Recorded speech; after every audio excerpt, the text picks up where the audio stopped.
Welcome, CBA Nation, to the Clips of the Day, episode 15. And I'm never entirely sure if I've got that right, Ty. 15 sounds good. Yeah, We'll sounds go good. with that. We have our second guest, Roy Rana from the Sacramento Kings, has joined us. Roy, thanks for joining Clips of the Day. Thank you. It's great to have you. Obviously, you're in Sacramento with your family and kind of waiting to figure out what phase 2 looks like in terms of getting back on the court with the Kings. Yeah, well, we got a little bit of news today. May 8th is now kind of what we're looking at to start individual workouts, and we'll see what that looks like. It's still very complex. There's no easy transition right now. So hopefully we get back soon. Yeah, for sure. So Roy, you're one of a handful of Canadians that are coaching at a very high level in NCAA or NBA. So it's just a real treat to have you. I first met you back during your high school days. I was trying to figure out what year that would have been, but I can't guess. You were at Eastern for sure. And so I have the honor of just doing a quick high level overview of your career for the people who are watching. And we gave people a heads up last week that you're going to be on today, so I know we're going to have great viewership. So I'm going to do that through the wonderful forum of PowerPoint. And what were you doing when we met at Ryerson? I mean, at Eastern. You had to ask that, right? So I can't remember. Okay. That is the truth. Like, I was actually thinking, where was I during that time? So you were at Eastern from when to when? I was at Eastern from 2000 to 2009. I think it was during some of the Center for Performance stuff, maybe. Okay. Yeah. I was specifically trying to figure that out. So Roy is in his first year with the Sacramento Kings. Incredible opportunity for a coach to be on an NBA bench and work with the very, very best in the world.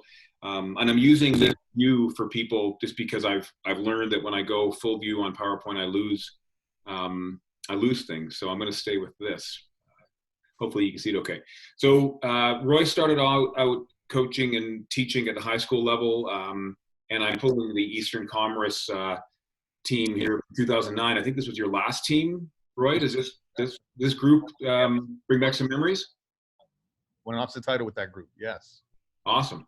Well, you did well, and you had incredible talent. Your guys they really competed. I mean, what are your memories from those 9 years at Eastern? Wow, there's just so many of them. I mean, one was just the incredible kind of toughness and resilience of those kids. I can just share stories. We would have, we would start our tryouts at 7 a.m. and we really weren't a community school. We were a school that, lots of kids fed into from all across the city. We had open enrollment, and we would have our tryouts at 7 a.m. in the morning. And the rule was if you weren't there at 7 a.m., the door was locked and you weren't getting in, and you missed the tryout. And we would have guys, because the subway wouldn't open till, late for some guys. And we'd have guys ride their bike for like an hour just to get to tryout. Crazy. Sure enough, every year guys would miss tryout. They would come late. The door would be locked. We wouldn't open the door. And we'd have 50, 60 kids in this tiny little gym. It was one of the smallest gyms in the city, probably one of the smallest gyms in the country. And we were able to produce like really, really high level talent. I think I had like about 11 national team players coming to my program at that time, and probably close to 20 that went to NCAA Division I. So we were a factory developing talent, and we had a lot of success winning at the same time. We had great kids, just really tough, committed, worked really, really hard. Our staff worked really, really hard. We were functioning at a real high level. It was a really high level program. Yeah. And then what led to the move to Ryerson in 2009? Yeah, you know what? People have often asked me, like, transitions. Why do you make transitions? And pretty simple. I think all of us at some point in time, you're just, it's time to move on. Your heart's not into it. Your spirit's a little different. You just know that it's time for something different in your life, a new challenge. And it was the same thing that I felt when I went for my first high school program which was CW Jeffries in North York, to Eastern. Yeah. And it was kind of the similar feeling in 2009. It was time for a change. It was time for something different. The environment in education was changing. I had an opportunity to do a few different things, and Ryerson was always close to home, part of my city, something that I dreamed of, and opportunity came up and I couldn't say no. Yeah. Okay, so you walk on campus, it's month one. What does it look like at Ryerson when you get there? Your basketball program. I kind of knew what I was getting into to begin with, but the perception that the athletes that were there had, and the reality of where we needed to go was completely out of whack. In my first meeting, I asked them, well, what do you want to do? What do you, and this was a group that had done nothing really up until that point in time. And first meeting was, half the guys were saying we want to win a national championship. And I don't think they had any idea what that meant or what that was going to take. We had a ragtag roster. I got the job late. I had no opportunity to recruit. Our first exhibition game, we played a local college and lost. It was a, really, really challenging build. It took 3 years for us to really kind of win some big games and start our journey to excellence. But, it was a program that needed a lot of love and a lot of care and a lot of pushing. And it took some time, but I knew the opportunity that was there, and it was an incredible time in my life for sure. Yeah, I bet, for sure. And then tell us about the journey. I'm just going to take it off the PowerPoint for a second here. Just tell us about those 9 years. What's your memory of that journey through to winning Wilson Cups and being regularly in competition for the national championship? Yeah, again, I think I hit the jackpot early. You had a great first recruiting class of guys that just wanted to be great, and they set the tone for the next few years. And it was hard. The first couple of years were hard. We won some games, we lost some games. We weren't necessarily, we got bumped out of the playoffs early. We had tons of injuries. I was learning how to be a college coach at the time. It was my first time in post-secondary ball. A lot of growth, a lot of conflict. But the guys stuck with it, and we started to figure it out collectively. And then we had some big wins in our third year. We went to the OUA Final Four and played a Lakehead team that had beat us by 40 earlier in the year at this place. Close to 50 earlier in the year at their place, and played a televised game. And we had busloads of fans come down, and we were just unbelievable in that game, and beat them and went to our first national championship. And from that point on, I think everybody started to believe, and incredible work ethic. The guys worked, our staff worked. We were just so committed to trying to build excellence that it just became a habit. The next 6-7 years were pretty consistent. I think we went to 5 straight national championship tournaments. We probably should have gone to 6, and controversial wild card decision one year, but we're always in the hunt. We were always in the hunt every year for a legitimate chance to play for the national championship, and won a couple OUA titles along the way. We had, again, I think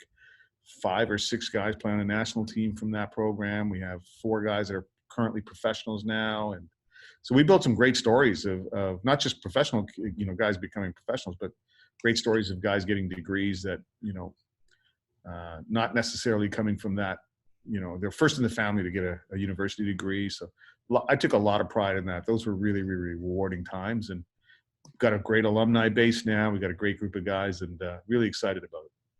Yeah, no, cool. And I think I think that athletics at Ryerson has played a bigger role in the brand of the university than anywhere in the country. Like what's going on in your sports, the success of your volleyball teams and your basketball teams and others. And it seemed to me that Ryerson was part of the strategic plan to have athletics really kind of pull, in some ways, the university along. Yeah, it was an exciting time. Our president, Sheldon Levy, and our athletic director, Ivan Joseph, at the time, we all shared the same vision. We all shared the same passion for sport and what sport could transform not just athletes, but communities. And I think we had a major impact on the Ryerson community, on the Ryerson brand all across the country and internationally to some degree. Yeah, no question. And along the way at Ryerson, you had some interesting moments with some legendary coaches. Here's a moment with Krzyzewski. You guys played them a couple of years ago in the summer. Is that right? Played Duke in Toronto a couple of years ago. It was a great moment for me. got a chance to spend some time with Coach K, and he was as colleagues, really, not as a fan. I'll tell you another story. The first coaching clinic I ever went to, Nike does these championship clinics in, at that time they were huge, and I think this was in the early '90s. In Toronto, they did a clinic, and I was one of, I think, 500 coaches in the clinic. And Coach K was the featured speaker at the time, and at the end of the clinic, he agreed to wait and sign some things. And I stood in line, and he signed my board. And this was in the early '90s when I was just starting out as a high school coach. Late '90s when I started out as a high school coach. And here we were, 20 years later, and we're sitting down talking about our jobs and coaching a game together. So. Yeah. Pretty incredible moment for me, for sure. Yeah, no question. I know you've had a lot of those and chase talent, really. Like you and I talked about this before, like just surrounding yourself, getting to know people who have true talent in leadership and sport. And I know you're super passionate about leadership. We've talked about that lots. So I thought I'd share that with the group. And you guys played well in that game too. That's another thing to say out loud. Yeah, we did. If we shoot the three ball a little better, we actually have a chance to win in that game, and we just not shoot the three. Yeah. Well, you could have ended the whole U.S. march up to the States with a loss, with a win there. But then the other thing, obviously, to highlight, Roy, is your incredible commitment to our national teams. I've got a picture of you with a player, and then I've got a picture of you with that group that qualified Canada for the World Cup, which I know is probably a book in itself. So maybe speak to your time with all the years of coaching with the national team. Yeah, I mean I started as an assistant on the junior team, and in my first summer we qualified. It was the first time a junior team had ever qualified, and then I ended up as a high school coach. I ended up coaching our senior men's national team. Crazy, I don't know how the hell that happened, but took a team to South America and competed against Luis Scola and some of these greats and Manu Ginobili, but it was I was looking around saying, well, how the hell did this happen? But probably my real career started when in 2009 when Canada Basketball decided that they were going to use CP athletes to launch the first ever cadet program, which was the under 17 program, and they selected me to coach the team because I was the CP coach in Ontario at the time, and Kirby Shep, who was running the CP program in Manitoba, became my assistant. And the two of us, along with one trainer, took a young group of kids. We had 2.5 days. There was no budget. We didn't get to pick the roster. Every province sent a CP athlete. And 2.5 days to prepare, and then went and played in a qualifier in Mendoza, Argentina. And nobody thought we even had a chance to qualify because it's kind of like let's just do this for an experience. And we went there and we qualified. We qualified for the World Cup, and then in 2010 we went to Hamburg, Germany, and won a bronze medal, one of the first medals ever in Canadian history in FIBA competition, one of the few medals for sure. Yeah. And it was completely unexpected, right? We took this young group of kids. Nobody thought we were going to do anything. Nobody thought we'd even qualify. 2 years later, we had won a bronze medal. And Andrew Wiggins was on that team, Kevin Pangos, Anthony Bennett. I mean, we had all this incredible talent that nobody realized at the time how good we really were. And I think it really started a complete change in how we thought about ourselves and how we approached it. And I kept going for 10 years in that program, and lots of heartbreaks, some close ones, quarterfinal exits, silvers, bronze, and then finally in 2017 we broke through and won a world championship in Cairo, and then follow that up with a 2-year run in the national team that I'm really proud of, with our senior national team, where we went through the windows process and helped our group go 10-2, and that win in Brazil was again another one that was completely unexpected. That was a team that we played with our NBA guys in Montreal and beat them by about 8 or 9, and then went on the road, and nobody thought we had a chance, and we ended up blowing them out in Brazil by 20 plus to qualify for the World Cup. So great moments. Loved every minute of it. Traveled the world. Got to build some really strong connections with athletes and coaches, and something I'll never forget. And hopefully I can continue to touch international ball as my career moves on. Indeed. You played the Americans in the final. Can you share a thought or two about what was the essence of that victory over our neighbors to the south? Yeah, we actually played them in the semifinal. We actually ended up being in the championship game. But we had constantly had tough. The final 8 was always hard for us. We always ended up getting matched up with a pretty tough team. And for us, we were trying to avoid the U.S. in the semis. So we lost to Spain in a pool game, and much of our group thought was devastated. We didn't have our best players that summer. We had a great group, but we didn't have our best talent. And we lost to Spain, and a lot of us, a lot of the guys kind of were just thinking we were done. We regrouped, we had a lot of individual conversations. We spent some time. We got, we didn't practice a lot of that during that tournament. We spent our time recovering and just watching film and just being prepared, and beat France in the quarterfinal. That was a huge win for us because they were really, really good. There was a really strong French team. And I think it just gave us confidence. We could breathe. We were in a Final Four again. First time I'd been in a Final Four since that 2010 tournament in Hamburg. Yeah. We felt really confident about our opportunity against the U.S. They were super talented, of course, they're the U.S., but we kind of thought we had some things that we were going to be able to do tactically that would challenge them, and it worked out really well. RJ Barrett had an incredible performance. All the guys played really, really well, and we beat them. And once we beat them, I was in the locker room prior to the game versus Italy to play for the World Championship, and Steve Konchalski was with me, another legendary coach in Canada, was with me for many of those summers as my mentor coach. We were sitting in the locker room before we headed out to play that final game, and I just said to him, "Coach, we're going to win this game." And he looked at me kind of like weird, like, because I'm never cocky or overly confident. I'm always a little bit. I said, "There's no way we're losing this game," and we just went out and beat them pretty thoroughly and won the World Championship. So it was a great moment for sure. Oh, no kidding. Yeah, awesome. We made a lot of us very proud and excited, like that the belief, right, that we can do this. We can play with the best. And then obviously you've landed in the NBA, and that's it's incredible. Luke Walton is your head coach. I just happened to pick up a picture from your announcement. So Igor was announced at the same time, who's coached Georgia internationally and been with Phoenix in the NBA, and coaching Phoenix, and he's currently the head coach of the Serbian national team now. Yeah. Right. Okay. Yeah. So I'm going to over to Ty to kind of dig into your NBA experience and flesh some basketball stuff out, Roy. Yeah. So I guess my first question to you is spending time in Canada, and obviously you've coached some of our best athletes internationally, but what was it like going from U Sport to the NBA? I mean, that's a dream for every basketball coach, every fan, everything. What was that like, and how was it easy, hard, indifferent to relate to the players, the athletes, and whatnot? Well, I think it wasn't as difficult as most people would imagine, because it was a very gradual transition. It wasn't something that just kind of happened and I ended up going from the Ryerson bench into the NBA. I was doing a lot of stuff with NBA teams for 5-6 years prior. I was coaching NBA athletes in the Hoop Summit every year. Right. I'd been very well schooled in what that environment was like, what those challenges were like. I was well prepared for it mentally. So the transition wasn't as challenging as it might appear to be.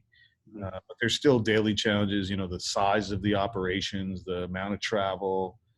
Obviously, the athletes are different when they're the money they're making, but they're not really different, to be honest with you. It's a lot of it is perception, and your ability to connect with people is your ability to connect with people. Fortunately for me, I was really lucky as well. We signed Corey Joseph, who I've known Corey's dad since Corey was 2 years old, and Coach Corey when he's in the 7th grade. So Corey helped my transition, and it's been fairly smooth. My role is evolving. It's kind of unique. So that's been a little bit of an interesting journey, trying to help add value there. But, at the same time, from a coaching perspective, and I feel really, really prepared on that end.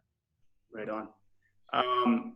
Question about your guys. You got three guys that I know everyone watching will know, all the NBA guys will know it, with Fox Hield and Bogdanovic.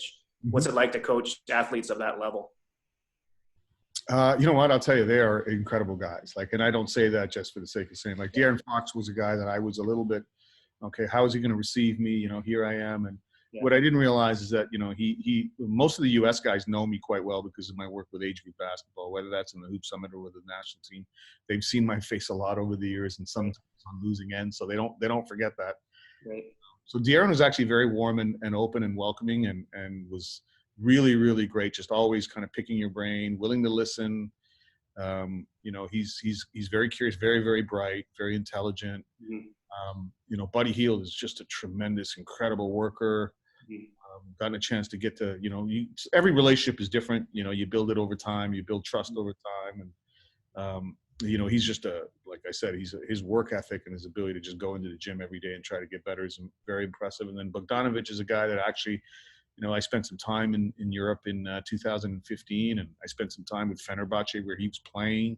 Right. Chance to see him and meet Coach Obradovic, Maurizio Gherardini, who was, heavily involved with the Canadian program, and also, one of the legendary front office people in Europe, welcomed me into that environment. So I'd known Bogey a little bit before I got to Sacramento, and he's been great as well. They're professionals. I mean, they understand that, every piece of information can be important, and as long as somebody's trying to help them, they're all ears. And sometimes helping them might be a word of encouragement. Sometimes helping them is you're rebounding for an hour while they, shoot. Right. Yeah. Sometimes might be watching film, but they're very open-minded, and that's a common trait of NBA players. I mean, they know they know the importance of being open-minded, because that's the only way you get better. Right. How much do those guys outside of practice, on their own, how much do those guys work on their games? It must be endless. Yeah, I think at different stages of their careers, I think like most athletes, they evolve, they become more efficient in their routines and in their habits. But yes, that's the one common thread of a professional athlete is, that consistent work ethic. I would say habits and routine, right? Having great habits and having a very structured routine that they're committed to. And that's why this time has been really hard, because we're pulling them out of their routine and changing their habits, and they're trying to recreate them in different environments and in different spaces. But they're workers. There's nobody in there that's like, wish he worked harder. We all will say that about athletes, but at the same time, they have to manage that work ethic over, a 10-month season, 82 games, travel. I mean, it's incredible what they do to their bodies, and to improve through that is pretty impressive as well. Yeah. One last question for you, and I mean, it's a bit of a weird one in a way, but I don't know how much you're involved with scouting other teams. I imagine you are quite a bit. What's it like scouting like LeBron or Curry or Harden? Like, are you involved in game planning for those guys, or, that must be really interesting to say, how to make a game plan for that. I am. And, I would say this to most, personnel is a huge part of scouting. One in particular, how do you play an individual player, and what's your approach, really learning their tendencies and trying to dig into that so you can be as good as you can there. And then obviously schemes from a team perspective. There are a handful of players in the NBA that you just can't prepare for like you would a regular game. LeBron's one of them, Harden's one of them. The Greek Freak is one of them. Sure. I mean, Russell Westbrook, they got two of them on Houston, Curry. I mean, there's a handful of guys that are just different, right? You got to change your schemes.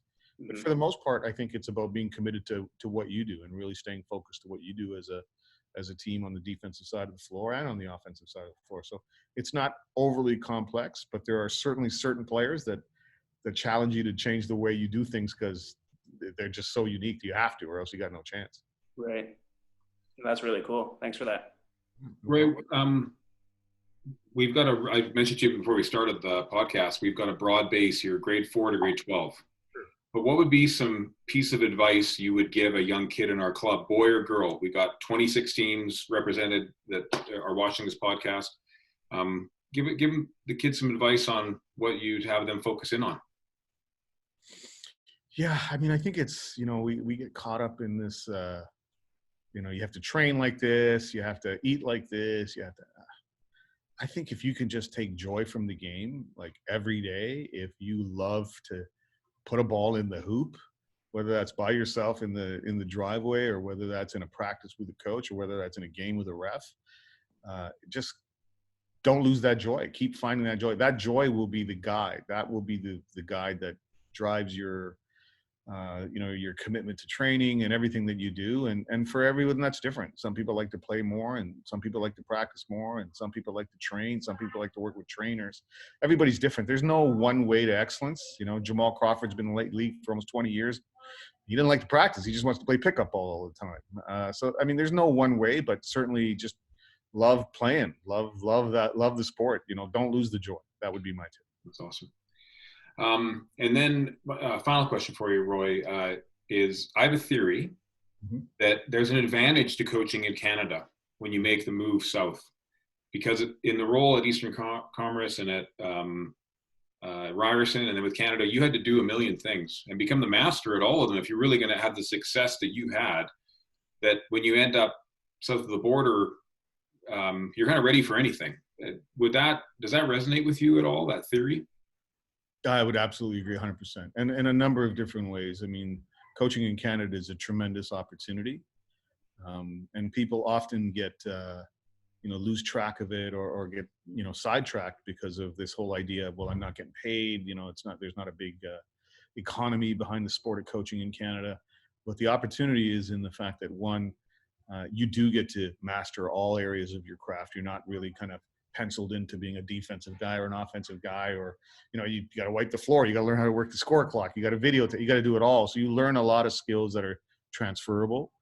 And then the other thing too is the pressures are very different, right? I mean, I often say my greatest opportunity at Ryerson was I could do anything I wanted. I could zone, I could press, I could play whoever I wanted. I didn't have any pressure. I didn't have, boosters looking at me. I didn't have the media spotlight on me. So I was able to be innovative. I was able to coach without fear, and it allowed me to grow so much. I could use a different system whenever I wanted to. And those are opportunities, because once you move this side of the border, the pressures for winning are very, very different. And you have to be your job security is different as a professional coach. Yeah. And, the system at the grassroots level is very different as far as producing talent is concerned. So, as much as it's sometimes can be painstaking because, we're volunteers for the most part in Canada, it also is a tremendous opportunity to grow as leaders and coaches. Yeah, no doubt. Well, Roy, first of all, thank you for your time today. I hope your family continues to be healthy and well, and that phase 2 of this reentry goes well, and then we end phase 3 and all the different phases. But I do want to say a couple of things. One is just thank you on behalf of all people who care about basketball in Canada for your commitment to our national teams. I think that's a whole podcast in itself in terms of the amount of time you put in. And I've seen, you were committed across the board for a lot of years. So thank you for that. Then the other bit is, I think that if people really leaned into your story, you mentioned it early on, your players always play with grit. There's no game, it's not perfect, right? But your guys always played hard and with grit and with a belief that they could win. And I appreciate watching that about your players. And we actually have some kids in our club who have, when we ask them, where do you want to go? They actually say Ryerson. And I don't mean that the way that sounded, but for a Calgary kid to say their first choice is Ryerson, my first question is, tell me a story. And if you have your fingerprints in so does Carly. Because we have in fact, I just connected a player from our club to Carly in the last week or so. So thank you for all that. And hopefully we can get a kid from Calgary to Sacramento one day. We got some that want to come, man. We got some that want to come. So yeah, be well. And we really appreciate the time, Roy. Thank you. Thanks, guys. Be well. Yeah, thanks for coming on. Appreciate it. Thank you.